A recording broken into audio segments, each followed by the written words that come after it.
जय हिंद दोस्तों। इस दुनिया में न जाने कितने ही प्रकार के आविष्कार हुए और इस बात का इतिहास भी गवाह रहा है कि नए आविष्कारों को लेकर इंसानों के मन में हमेशा से डर रहा है। सन 2020 की शुरुआत में जब कोरोना महामारी बहुत तेजी से बढ़ रही थी, दुनिया के कई हिस्सों से 5G टावर्स पर हमले की न्यूज सामने आ रही थी।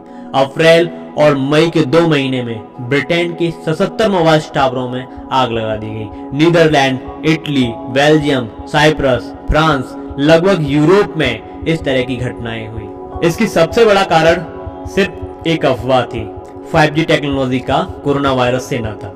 जबकि 2014 में WHO ने कहा था कि मोबाइल फोन्स के यूज करने से इंसानों पर कोई प्रतिकूल असर नहीं पड़ता है।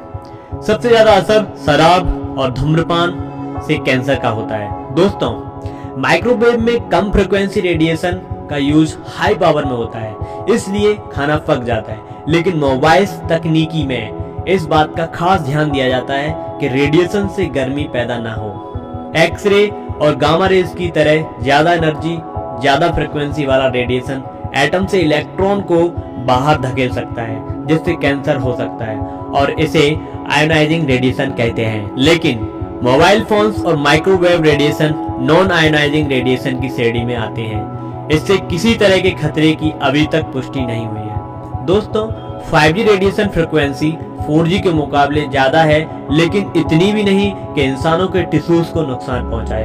दोस्तों, अब मैं आपको 5G के फायदे के बारे में बताना चाहता हूं। 5G टेक्नोलॉजी के साथ smart cities, internet of things की डेवलपमेंट में मदद मिलेगी। 5G तकनीकी के साथ हेल्थ केयर और एजुकेशन में सुधार होगा। 5G टेक्नोलॉजी के साथ सेल्फ ड्राइविंग कार्स और ड्रोन्स की डेवलपमेंट में मदद मिलेगी। कुछ नुकसान भी है। 5G टेक्नोलॉजी के साथ प्राइवेसी और सिक्योरिटी के इश्यूज हो सकते हैं। इंफ्रास्ट्रक्चर और इक्विपमेंट की कॉस्ट बढ़ जाएगी।